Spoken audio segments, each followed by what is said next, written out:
Mais uma vez a gente tá descendo mais fundo no mega iceberg do Michael Jackson. E você já sabe como funciona, aqui tem de tudo, desde as coisas que todo mundo já sabe, até umas paradas obscuras que quase ninguém conhece. Eu sou o Lucas Cinti, você tá no Sociedade Pop, então sem enrolação, bora começar a quinta parte do iceberg do Michael Jackson. Nível 1. Moonwalk. A gente começa esse iceberg com um dos movimentos de dança mais icônicos da história. O Moonwalk é simplesmente o passo definitivo do rei do pop. A ideia é simples. Michael desliza pra trás, dando a impressão que ele tá andando pra frente. Tipo um bug na realidade. Mas apesar de muita gente achar que ele inventou o passo, não foi bem assim. O Moonwalk já existia, mas foi o Michael quem lapidou e jogou pro mundo. Presente em vários clipes e em shows ao longo da carreira, o Moonwalk não é só um passo chamativo. Desde a primeira vez que ele mandou isso no palco, virou marca registrada total do Michael Jackson. Um movimento tão genial e popular que atravessou décadas sendo copiado, referenciado e homenageado até hoje. Pioneiro em videoclipes.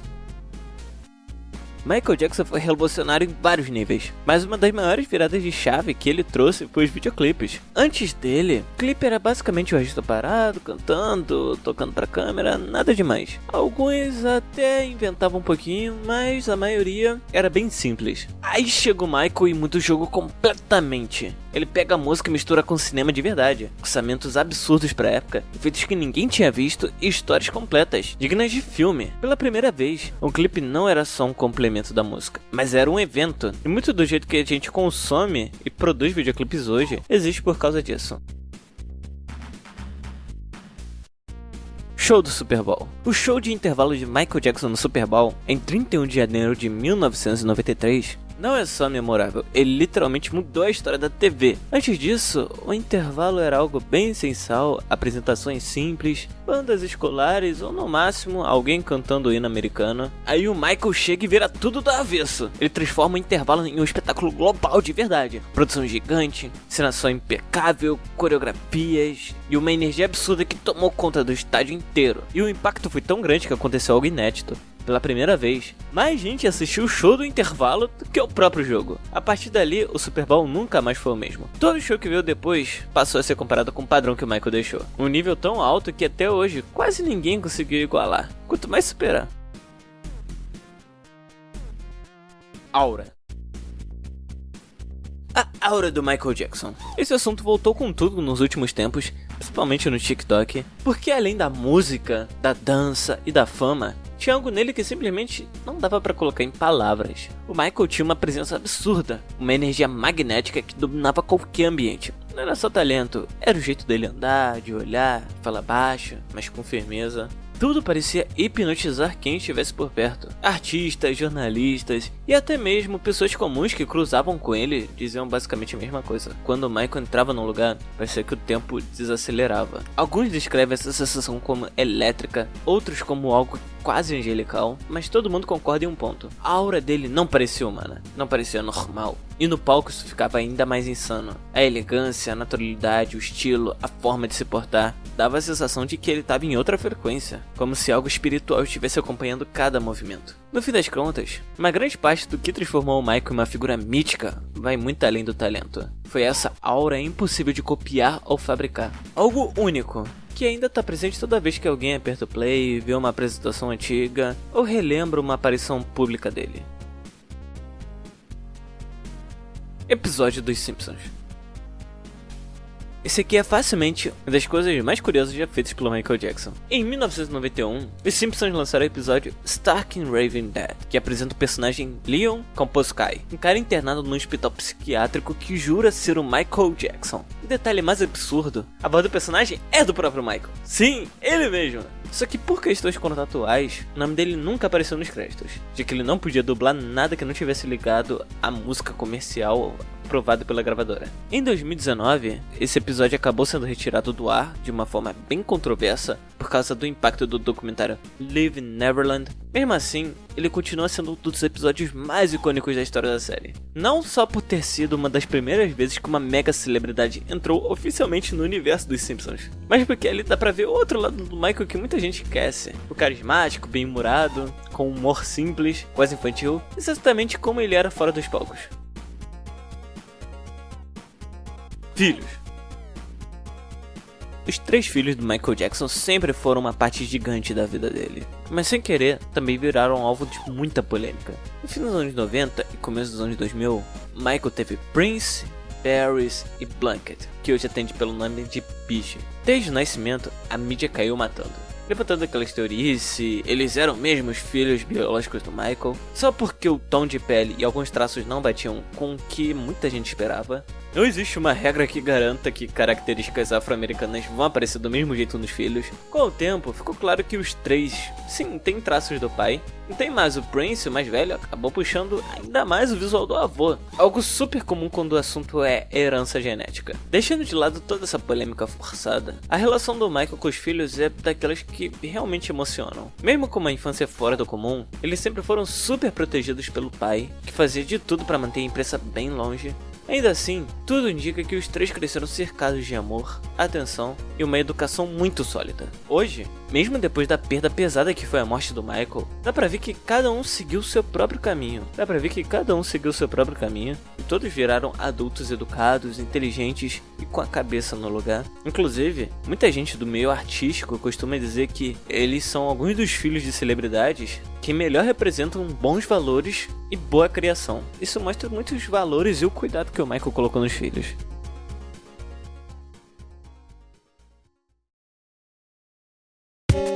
Nível 2. Moonwalker. Uma das obras mais diferentes de toda a carreira do rei do pop. Moonwalker, lançado em 1988, não é um filme normal. E nem tenta ser. É mais um rolê visual pelo universo criativo do Michael. Uma mistura de clipes, cenas narrativas, momentos cheios de simbolismo que mostram como ele via a arte de um jeito totalmente fora da caixa. Sendo bem sincero, o filme é bem estranho mesmo. Ele não quer contar uma história certinha, com começo, meio e fim. A proposta é outra. Funciona quase como uma antologia da carreira do Michael, juntando vários segmentos musicais e narrativos que refletem a imaginação dele. Tudo é meio solto, desconectado, quebrando totalmente o ritmo tradicional do cinema. Moonwalker é o retrato de um artista que nunca seguiu as regras da indústria, mas preferiu reinventá-las. Pode até não ser o maior sucesso da carreira dele, mas com o tempo virou uma obra cult, valorizada não pela forma, sim pelo conteúdo. Lá tem diversos clipes da carreira dele. Madonna. A relação entre os 2 reis do pop, Michael Jackson e Madonna, sempre foi aquele combo clássico de admiração, rivalidade e muita curiosidade do público. Com carreiras gigantescas e uma influência absurda na música pop, a comparação entre os dois era inevitável. Eles se conheceram em 1984, depois de um show da Victor Tour em Nova York, mas foi em 91 quando apareceram juntos no Oscar. Eu tenho um vídeo contando exatamente essa história, deixando o card na descrição também.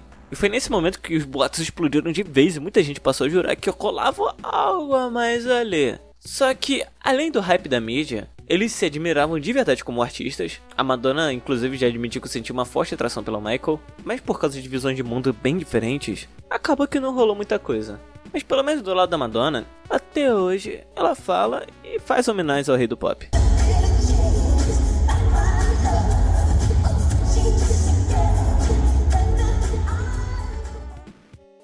Quincy Jones. Falar do Quincy Jones é falar do cara que moldou o som mais icônico do Michael Jackson. Eles se trombaram no final dos anos 70, durante as gravações de The Wiz, e logo viraram grandes parceiros. Depois disso, Quincy se tornou produtor por trás dos álbuns mais lendários do Michael, Off the Wall, Thriller, Bad. Juntos não só definiram o som do Michael, mas praticamente revolucionaram o pop moderno. Claro que nada dura pra sempre. Depois de Bad, eles seguiram caminhos separados por causa de desentendimentos criativos, mas o legado que construíram juntos é insubstituível. 3 álbuns históricos, um monte de prêmios e uma influência que mudou a música pra sempre. Essa parceria é, sem dúvida, uma das maiores da história entre artista e produtor. Funeral televisionado.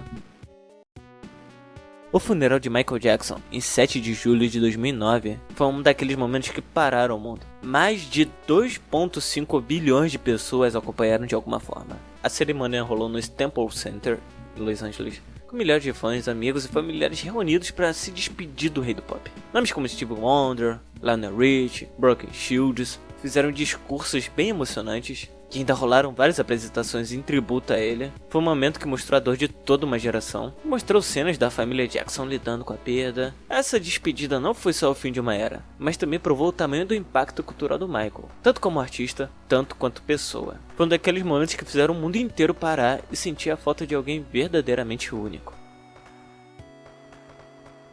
Última sessão de fotos.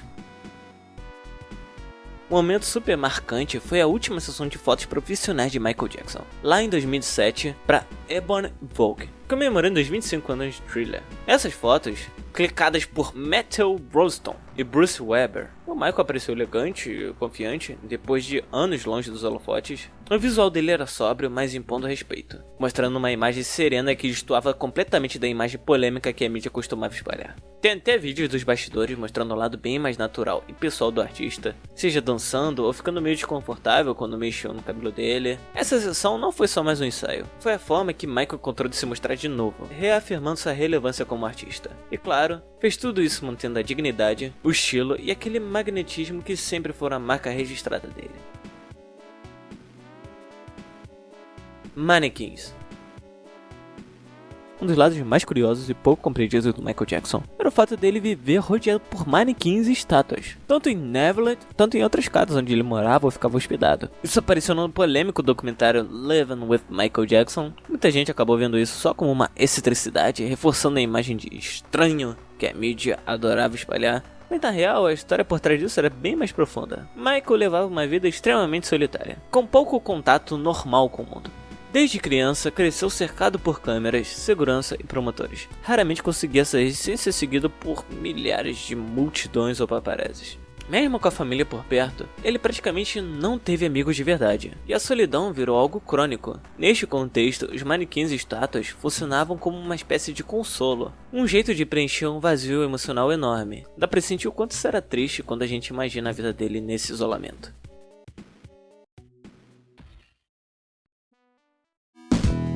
Nível 3. Shows em clubes noturnos.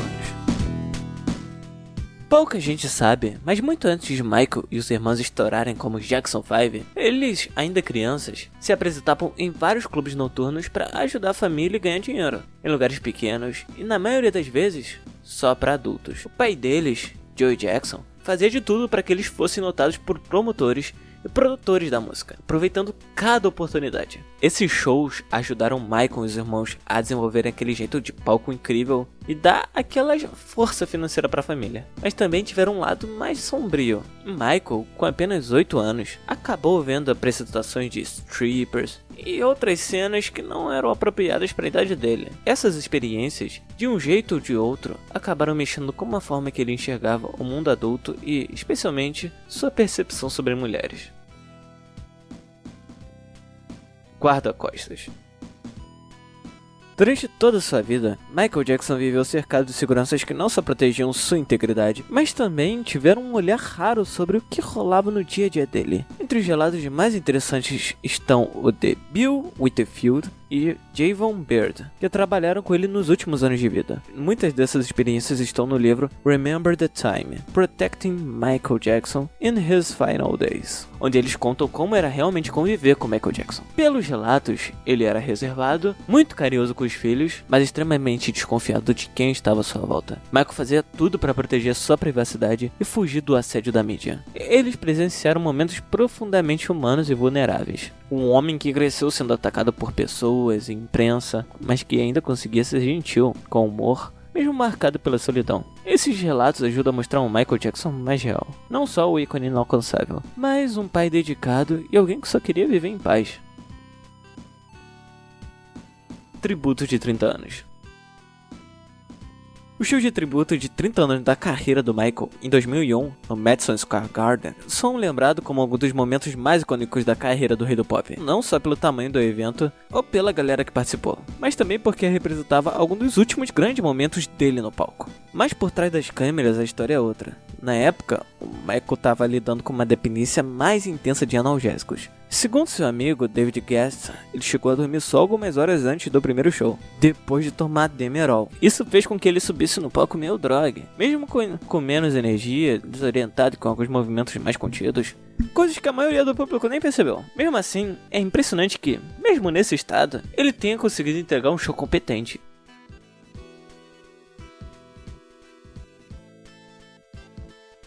Chamadas de Glenda.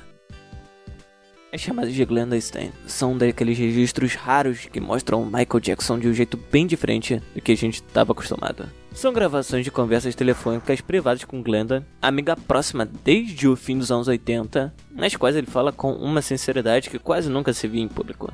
Nelas, Michael se abre sobre solidão e inseguranças, amor e toda a pressão da mídia, que não dava trégua, totalmente distante do personagem que todo mundo conhecia. Apesar da amizade, eles acabaram perdendo contato e em 2005, no meio do julgamento do Michael, Glenda decidiu vender as fitas para um jornalista, algo bem questionável, mas também curioso. Essas gravações não só mostram um lado mais humano do Michael, como revelam um Michael vulnerável, reflexivo e totalmente consciente de como o mundo o via e distorcia a sua imagem. Innocent Man. Innocent Man, ou Homem Inocente, é uma música inédita, da qual só alguns trechos vieram à tona recentemente. A canção revela um lado emocionalmente frágil do Michael durante o período das primeiras acusações dele. A base musical transmite angústia e confissão, refletindo a situação turbulenta que ele vivia. O Michael se sentia desamparado no próprio país, referindo-se a si mesmo como um homem sem pátria. Até agora o restante da música ainda não vazou, mas mesmo assim esses trechos já são um retrato poderoso do que ele sentia. Apesar de todo o amor pelo público, naquele período ele se sentia aterrorizado, perdido, injustiçado por acusações que ele sabia que eram falsas. Coran Murray. Coran Murray foi contratado em 2009 como médico pessoal de Michael Jackson durante os ensaios de This Is It, com a função de cuidar da saúde de Michael Jackson enquanto ele se preparava para voltar para os palcos. Mas em vez de cumprir esse papel, Murray agiu de forma negligente e perigosa. Ele começou a administrar diversos analgésicos e sedativos para aliviar a dor e a insônia causada pelo estresse dos ensaios, tudo de forma irresponsável. O maior problema foi o uso de Propofol, um analgésico super potente que só deve ser usado em hospitais com monitoramento constante. Em 25 de junho de 2009, Murray aplicou uma dose letal enquanto Michael descansava. Em vez dele ficar monitorando, ele deixou o quarto. Quando Michael parou de respirar, ele tentou reanimá-lo em cima da cama, totalmente errado, já que essas manobras só funcionam em superfícies firmes. Após investigações, Murray foi considerado culpado por homicídio culposo. E embora tenha cumprido apenas 2 anos de prisão por bom comportamento, ele sempre disse que não tinha intenção de matar Michael. E há até suspeitas de que poderiam ter alguém por trás dessa situação. Mas o fato é que o nome de Coran Murray ficou marcado como o do médico, cuja a irresponsabilidade e a falta de ética acabaram com a vida de um dos maiores artistas do planeta. Uma tragédia imensa e lamentável. Distúrbios alimentares. Michael Jackson tinha uma relação complicada com a comida. Ao longo da vida, a gente sempre via ele como muito magro, mas pessoas próximas relatam que ele tinha hábitos alimentares bem irregulares. Muitas vezes, ele praticamente não comia durante os ensaios ou turnês, chegando a níveis de peso preocupantes. Embora ele falasse que era vegetariano e cuidava da saúde, a realidade é que Michael muitas vezes pulava refeições ou só comia por obrigação, não por vontade. Isso estava ligado a questões pessoais, emocionais, autoestima e o compromisso de manter o peso ideal para dançar. Acabou desenvolvendo anorexia, tentando comer o mínimo possível, e ele chegou a admitir que em alguns momentos aguentava fome até desmaiar. No fim, a comida virou algo secundário para ele. Mesmo se alimentando, a maior parte do tempo ele tentava se restringir. Isso foi prejudicando a sua saúde ao longo dos anos. Menos energia, dores constantes e desidratação frequente. Sinais de um corpo levado ao limite, sustentado mais pela força de vontade do que por uma nutrição adequada.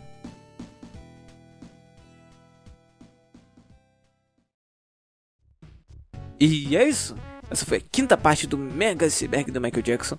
Espero que tenham gostado. Se quiserem que eu comente algum fato interessante, pouco conhecido, coloque aí nos comentários. Vire membro do canal, vai ajudar pra caramba. Escreva, comenta, me segue lá no Insta. E nos vemos em um próximo vídeo. Muito breve e tchau!